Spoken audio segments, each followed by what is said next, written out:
અમદાવાદ મહાનગરપાલિકાની road and building કમિટીની બેઠકમાં આજે નવા સુભાષ બ્રિજ પ્રોજેક્ટને લઈને મહત્વપૂર્ણ નિર્ણય લેવામાં આવ્યો છે. કમિટીમાં સુભાષ બ્રિજના નિર્માણ માટે અગાઉ વધુ 5 કરોડ રૂપિયા ચૂકવવાના મુદ્દે ફરી એક વખત ફેરવિચારણા કરવામાં આવી હતી. ચર્ચા બાદ આ વધારાના ખર્ચ પર ફરીથી રોક લગાવવાનો નિર્ણય લેવામાં આવ્યો છે.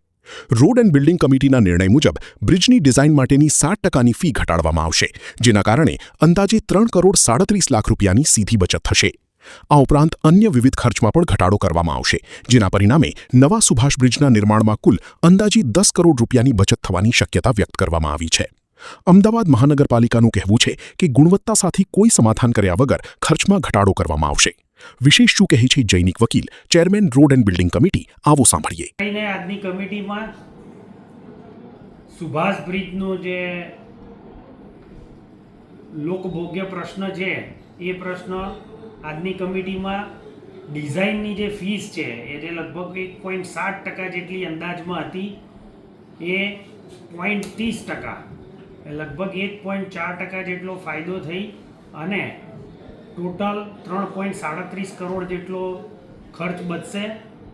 આ ઉપરાંત જે બ્રિજની SORની આઇટમ સિવાયની આઇટમ જે લીધેલી હોય એમાંથી GST બાદ કરવાનો છે.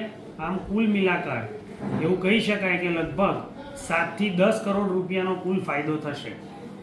ઘણા બધા કામમાં એવું પણ ધ્યાનમાં આવ્યું છે કે ડિફેક્ટ લાયબિલિટી પીરિયડ લેવામાં આવ્યો નથી, તો એ કામ એ પાસ કરવામાં આવ્યા છે, પરંતુ subject to defect liability period એમાં એડ કરી અને પછી પાસ કરવામાં આવ્યા છે. કામ હતું એ વિસ્તારમાં ઓલરેડી ગોતા વિસ્તારમાં એક ઓલરેડી વેજીટેબલ માર્કેટ છે. વેજીટેબલ માર્કેટ બનાવવાનો હેતુ એક એન્ક્રોચમેન્ટ દૂર કરવાનો હતો, જે એન્ક્રોચમેન્ટ દૂર થયું હોય એવું નથી લાગતું, માટે વેજીટેબલ માર્કેટનું આ કામ આ બધા કારણોસર. ऐसे ही अन्य खबरों के लिए चैनल को सब्सक्राइब कीजिए. खबरों का नोटिफिकेशन पाने के लिए बेल आइकॉन को जरूर दबाएं.